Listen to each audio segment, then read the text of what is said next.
E agora, você acompanha pela Rádio Rio de Janeiro o programa Estudo das Obras de André Luiz. Vamos refletir sobre o livro Mecanismos da Mediunidade. Produção e apresentação, Deusa Nogueira. Olá, amigos, queridos ouvintes da Rádio Rio de Janeiro. Dando continuidade ao estudo da obra Mecanismos da Mediunidade, vamos hoje entrar no 5º capítulo, que fala sobre corrente elétrica e corrente mental. Tudo isso, embora sejam nomes novos, né, explicações científicas, mas acreditem, tudo isso existe no nosso organismo, né, no nosso corpo físico, nós espíritos, nós temos toda essa aparelhagem aqui, porque a mente gera, né, essas correntes elétricas, a corrente mental. E a gente precisa entender de um lado científico. É até muito bom porque muitas pessoas que não ficam atentas assim, da questão da religiosidade, são céticas, são aquelas pessoas que duvidam tudo porque tem uma mente científica, tem uma mente muito racional. É um bom livro de Cidade Presente, porque isso aqui explica tudo de uma visão científica. Então, facilita. Quem já está acostumado a pensar assim, né? Vai ter uma facilidade que nós não tivemos, né? Exatamente. Às vezes tem amigos meus que quando leem falam, é isso aqui? É só isso, né? Coisa que eu não entendo, mas eu sei como é que funciona. E ele não sabe como funciona, e quando ele lê a parte científica, ele consegue entender. Perfeito, né? Então, o capítulo 5 é corrente elétrica e corrente mental. Então, ele vem falando sobre o dínamo espiritual. E ele diz assim, ainda mesmo que a ciência na Terra, por longo tempo, recalcitre contra as realidades do espírito, é imperioso convir que, no comando das associações atômicas, sob a perquirição do homem, prevalecem as associações inteligentes da matéria mental. Então, com tudo que aconteça, o que vai prevalecer são essas associações inteligentes de matéria mental que nós temos, né, o tempo inteiro que nós temos, encarnado com encarnado, encarnado para desencarnado, desencarnado com desencarnado, porque é a mente, né? E tudo é a mente. E aí a gente entende Jesus quando falou sois deuses, né? Isso. Que ele já repetiu, na verdade Jesus não inventou isso, não. Ele repetiu de um salmo antigo. Então essa ideia da criação, ela é fantástica e existe sempre, né? Exatamente. E ele diz, o espírito encarnado ou desencarnado, na essência, pode ser comparado a um dínamo complexo, em que se verifica a transubstanciação do trabalho psicofísico em forças mento-eletromagnéticas, forças essas que guardam consigo, no laboratório das células em que circulam e se harmonizam, as propriedades de agentes emissores e receptores, conservadores e regeneradores de energia. E aí é bom, né? Quer dizer, esse trabalho psicofísico, né? Quer dizer, o nosso trabalho mental. Forças mento-eletromagnéticas. Olha que coisa interessante. Mentais, elétricas e magnéticas. Isso tudo está ligado à atração, né? À criação, à repercussão, à influenciação. É muita coisa, né? E essa questão do eletromagnetismo, da gente viver o que a gente pensa, né? Ao longo do tempo isso até muitas vezes é explorado, né? Consiga o que você quiser, né? Aqueles tipos daqueles livros de atração, né? Atrai o que você quiser e quase sempre é levado, vende muito porque é levado para as questões materiais, que também tem a ver, mas a gente tem que pensar as questões morais, porque às vezes o que adianta, né? Jesus falou, o homem ter o mundo todo e perder sua alma, né? Eu posso ter todo o dinheiro do mundo, toda a beleza do mundo e ser infeliz, né? Isso é o que a gente mais vê nas pessoas que estão muito assim de ponta na mídia, Isso. né? São os astros de cinema, de televisão, do esporte, os grandes empresários, são essas pessoas que realmente estão aí.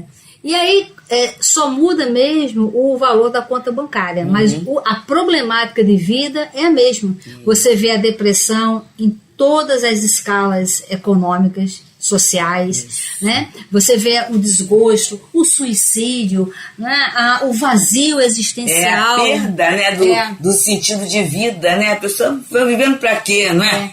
E às vezes a pessoa fala, mas eu prefiro estar em depressão com a conta cheia. Mas olha, o estado de depressão, ele é exatamente igual. Exato. Você pode estar com a conta cheia, estar com a conta vazia, mas... que não vai dar sentido, né? Exatamente. Não vai. Eu estou pensando, e aí os companheiros, né, que sabem que a gente tem a questão de obra social, trabalha, né? Uma pessoa vai receber um dinheiro, ia receber um dinheiro. E aí ela chegou para mim e falou assim, Deusa, você vai querer comprar computadores novos, coisa nova? Eu falei assim, não, o meu tá dando conta, você tem que organizar, não tenho nada. Eu falei assim, não, é porque eu vou receber um dinheiro aí, e eu estava querendo ver, né, alguém queira comprar se alguma coisa. Aí eu falei assim, o quê? Você não tem o que usar? Onde usar? Aí ela falou assim, não, mas eu não vou dar para nada de caridade, não. Já deu logo o corte, né? Mas observa só, a pessoa em pleno domingo, ela estava com um problema de ter um dinheiro que não sabia onde usar. Por quê? Porque ela está saciada materialmente. Né? E aí a gente fica pensando o seguinte, quando esse que fala assim, mas eu prefiro ter depressão, mas com o bolso cheio, observa, a pessoa está com o bolso cheio, mas em plena tarde de domingo, com tanta coisa boa para conversar, para sorrir e tudo, ela estava com uma inquietação, uma preocupação de saber o que queria fazer com aquele dinheiro. É verdade. Não é? Então, assim, o estado é o mesmo. E o que é isso? É a falta do sentido existencial, é o vazio existencial. É isso aí. E ele continua. Para que nos façamos mais simplesmente compreendidos, imaginemo-lo como um dínamo gerador, indutor, transformador e coletor, ao mesmo tempo, com capacidade de assimilar correntes contínuas de força e exteriorizá-las simultaneamente. O espírito é isso, né? Então, e quem é o espírito? Somos nós, né? Então, eu posso assimilar, eu posso gerar, eu posso transformar, né? E eu posso induzir tudo isso. E ao mesmo tempo. Ao mesmo tempo. É como acontece com o nosso corpo. Olha só quantos órgãos trabalham ao mesmo tempo, fazendo funções diferentes, mas contínuas e que ao mesmo tempo que a gente nem percebe. Né? E tudo gerenciado pelo cérebro, pela mente, né? Aí eu estou pensando agora, já que a gente está nessa modernidade, as salas simultâneas, né? De determinadas plataformas digitais. O que acontece? A plataforma é uma só, mas são várias salas tratando de vários assuntos ao mesmo tempo, sobre um comando. É essa a questão do comando que a gente tem, não é? Exatamente. Então, a nossa mente, o tempo inteiro nós estamos assim, né? Assimilando, enviando, coletando, guardando. Aí nós temos que fazer uma reflexão para saber o quê? O que nós estamos guardando, coletando, o que nós estamos emitindo, o que nós estamos fabricando, porque é o produto em si que vai nos determinar a nossa posição, tanto encarnado e desencarnado, o nosso estado mental, né? A gente precisa saber sobre isso. E aí ele fala, o gerador elétrico. Recordemos que um motor se alimenta da corrente elétrica fornecida pelos recursos atômicos do plano material. E para simples efeito de estudo da transmissão de força mediúnica, em que a matéria mental é substância básica, lembremos-nos de que a chamada força eletromotriz nasce do agente que a produz em circuito fechado. Afirmamos que o gerador elétrico é uma fonte de força eletromotriz. Entretanto, não nos achamos à frente de uma força automática, mas sim de uma característica do gerador, no qual a energia absorvida, sob forma particular, se converte em energia elétrica. E aí vamos pensar um pouquinho que ele está comparando tudo isso com o espírito, hein? Ele está fazendo essa comparação. E aí a gente vai vendo que não é um trabalho, não é algo automático. Porque às vezes a gente fala assim, mas eu sou assim, né? Deus me fez assim, né? O que eu vou fazer? Não é automático, não. O aparelho gerador, no caso, não plasma correntes elétricas, e sim produz determinada diferença de potencial entre os seus terminais ou extremos, facultando aos elétrons a movimentação necessária. Figuremos 2 campos elétricos separados, cada um deles com cargas de natureza contrária, com uma diferença de potencial entre eles. Estabelecido um fio condutor entre ambos, a corrente elétrica se improvisa do centro negativo para o centro positivo, até que seja alcançado o justo equilíbrio entre os 2 centros, anulando-se desde então a diferença de potencial existente. Então a gente está vendo que assim, o objetivo de tudo é o equilíbrio, né? Isso, quando a gente equilibra as coisas, pronto, fica tudo bem para todo mundo. Mas ele fala o fio condutor, né? Olha esse fio condutor vamos pensar.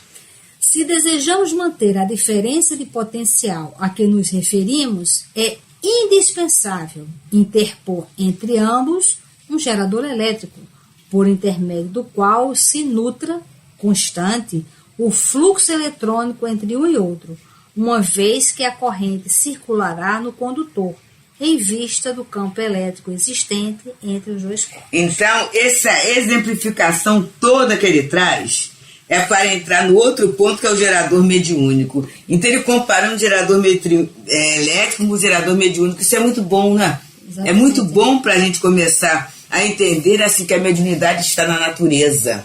Exatamente. E as leis são as mesmas, né? São as mesmas leis que funcionam. Isso é fantástico. É isso aí. São as leis, né? Aí, olha só, agora ele entra no gerador mediúnico.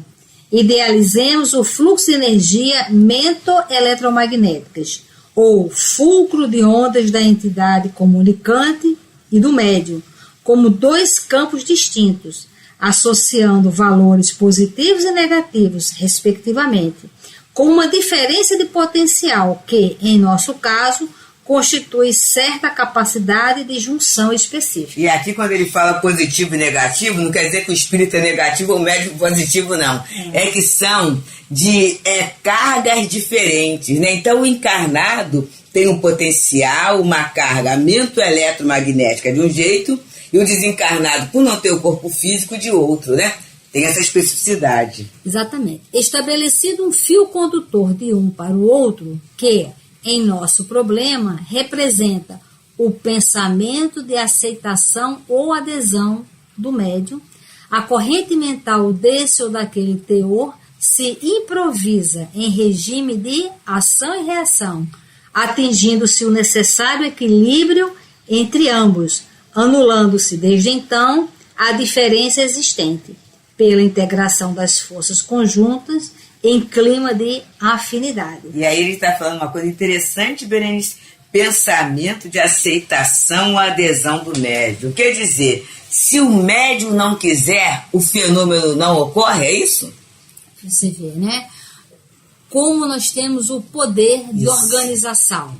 Porque às vezes a gente recebe muitas pessoas que tem mediunidade, mas ela não entende como é que aquilo funciona. Né? Então, tem pessoas que, como eles chegam, né, falam, olha, ele recebe santo em qualquer lugar, às vezes cai no chão, se bate, fala um monte de coisa. É simplesmente porque a pessoa não entendeu esse processo e de ter à vontade, lembra? Ela não sabe que pode controlar, né? Isso aí é um sofrimento muito grande. Exatamente. Né? E esse controle se dá pela vontade, né, que a gente já estudou lá. Então, tem esse fio essa corrente é o pensamento. Agora, se você já tem o pensamento que você não consegue, que aí o medo se estabelece, aí pronto, você já está meio caminho andado para o sofrimento.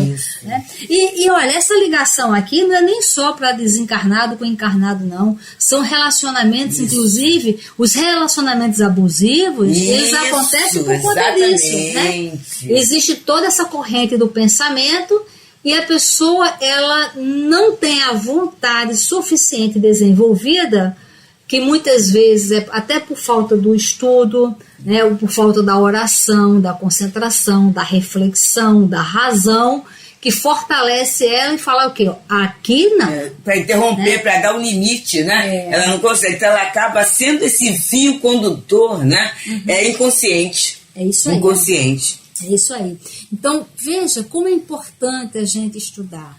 Como é importante a gente se apropriar do conhecimento das leis de Deus para que a gente decida dar para nós uma condição de vida melhor. Né? Uma vida mental mais saudável, uma vida espiritual, uma vida de relacionamento, ter relacionamentos saudáveis, né? Ter relacionamentos construtivos. Quantas vezes as pessoas ficam em relacionamento destrutivos, numa situação de obsessão mesmo, de encarnado. A gente agora tem até esse estudo muito bom, né, das relações abusivas, relações tóxicas, né? Isso. Quantas vezes a pessoa mantém isso, né, sem saber que ela pode interromper.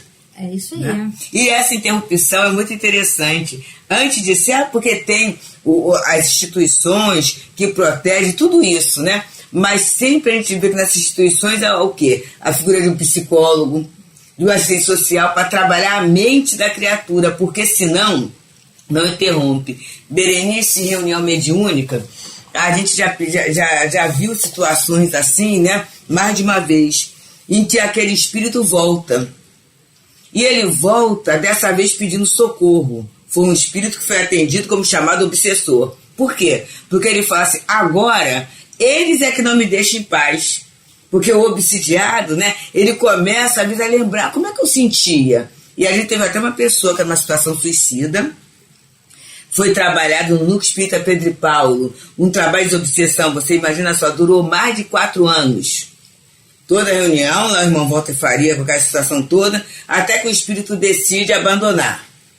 E aí passa um tempo, o espírito vem. E o espírito fala assim, por favor, me ajudem. Porque agora eu quero sair, eu já estou fora, e ela fica me chamando. E nesse momento, né, lá o trabalho era feito privativo, e aí foi perguntada a pessoa, você sabe, irmão Walter, às vezes eu vou lá pro 9º andar da firma, da instituição que eu trabalho, e eu fico pensando como é que eu pensava antes, a vontade que eu tinha antes de me jogar. Então eu observo ela fazer uma evocação. E agora eu não penso mais, engraçado. Aí é claro que ele chamou a atenção, né, quer dizer, ela estava fazendo uma evocação. E isso atrapalhava o espírito que queria mudar. Olha ela se ligando a tomada de novo, né, querendo ligar a tomada. E aí, olha o risco só. Poderia aquele não vir, mas poderia outro. É isso aí. Se quisermos sustentar o continuismo de semelhante conjugação, é imprescindível conservar entre os dois um gerador de força que, na questão em análise, é o pensamento constante de aceitação ou adesão da personalidade mediúnica, por meio do qual se evidencia incessante o fluxo de energias conjugadas entre um e outro, porquanto a corrente de forças mentais destina-se à produção desse ou daquele fenômeno ou serviço. Circulará no condutor mediúnico em razão do campo de energias mento-eletromagnéticas existente entre a entidade comunicante e a individualidade do médium. Né? Então, as duas coisas são duas entidades individuais, né? Mas que o pensamento constante de adesão ou de aceitação é justamente que vai propiciar todo esse fenômeno. Agora, tem que querer. E é por isso que na reunião mediúnica se pede para chegar antes, né? Você precisa sentar para quê, né? A gente fala muito sobre isso, Berenice, no Conversando sobre a Mediunidade no outro programa. É sentar, né? Com uma calma, tem a lição para você ir aquietando a sua mente, tem a oração, e muitas vezes o médium acha que está sendo incitado, está havendo uma implicância com ele, né? Que isso, eu sou médium, e na hora o fenômeno ocorre, não é isso, é para a gente começando a formar uma base de um pensamento sólido e constante. Porque no dia a dia, o nosso pensamento vai daqui a lá, é uma confusão muito grande, né? E às vezes, de uma maneira geral, nós somos indisciplinados. Isso. E a gente também, pela nossa indisciplina, nós atraímos espíritos perturbadores com a nossa indisciplina. Às vezes é comum na casa espírita, o médium chega, o trabalho começa às 8. Aí, olha, mas pede, quem chegou 10 para as 8 já vai lá para a sala. E a pessoa só deixa para entrar no último momento. Exatamente. Aí fica no celular, fica conversando com um, conversando com o outro, e fala, não, na hora eu entro.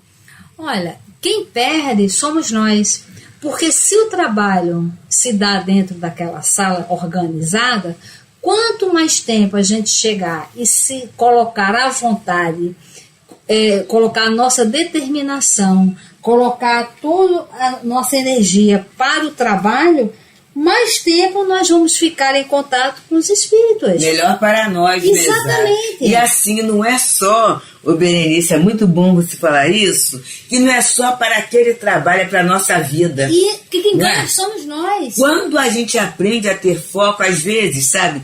E aí, a gente está aqui conversando, alguns amigos falam assim, eu não sei como que você dá conta de tanta coisa. Aí eu falo assim, eu também não sei.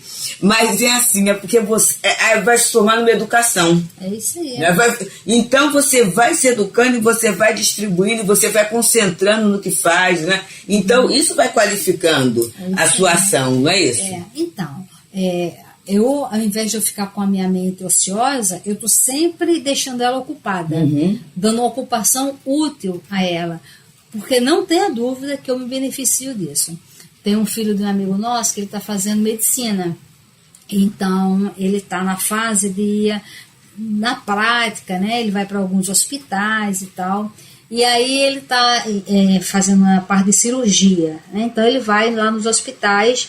E aí, o que ele falou para a gente? Que ele gosta de chegar muito antes do horário para ficar ali com os médicos. Eu falei, mas por quê? Porque aí, às vezes, antes da cirurgia, os médicos começam a conversar coisas que eu aprendo a beça. Olha, que interessante. Então, e nós temos que ter esse pensamento com relação à mediunidade, porque é uma cirurgia, é uma operação que nós vamos fazer ali. E olha, no livro Nos Domínios da Mediunidade, tem uma coisa que me impactou bastante, que foi sobre uma médium chamada Celina, que eles fizeram uma referência a ela assim, olha, a mente dela é um espelho, entendeu? Que reflete, faz o reflexo exato das orientações espirituais.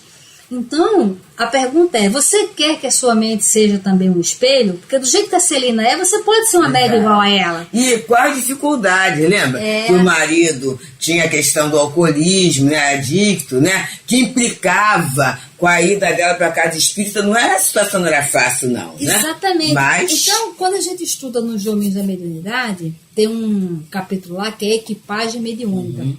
Vem falando sobre a qualidade de cada médium, a mente de cada médium. E aí a gente tem que se perguntar, qual desses médiums eu gostaria de ser? Se fossem falar sobre a equipagem mediúnica do lugar que eu trabalho, o que os espíritos falariam sobre a minha mente e o meu comportamento? Porque se nós sabemos sobre isso, nós temos agora que utilizar isso ao nosso favor, da gente desenvolver a mediunidade, desenvolver o trabalho da melhor forma possível para sermos reconhecidos como bons trabalhadores. Já pensou que espetáculo o espírito da tua casa fala assim, olha, não pode trazer esses casos complicados porque, olha, a Deus, ela sempre chega antes e aí você já vai induzindo ela, você já vai induzindo ela a fazer esse trabalho assim. Não, fica tranquilo que a pessoa quando chegar resolve o teu caso. Exatamente. Olha que maravilha! Isso é possível? Sim. Depende de quem? De nós.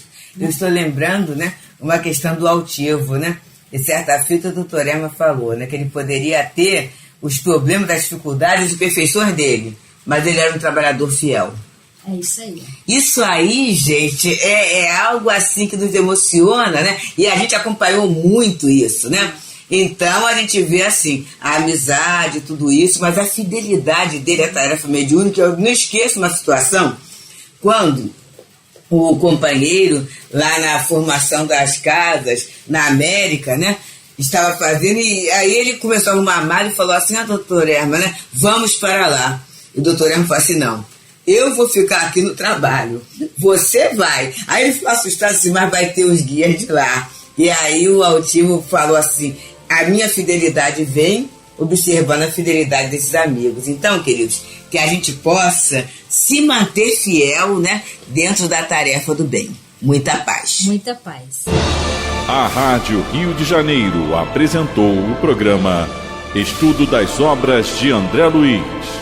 Produção e apresentação, Deusa Nogueira.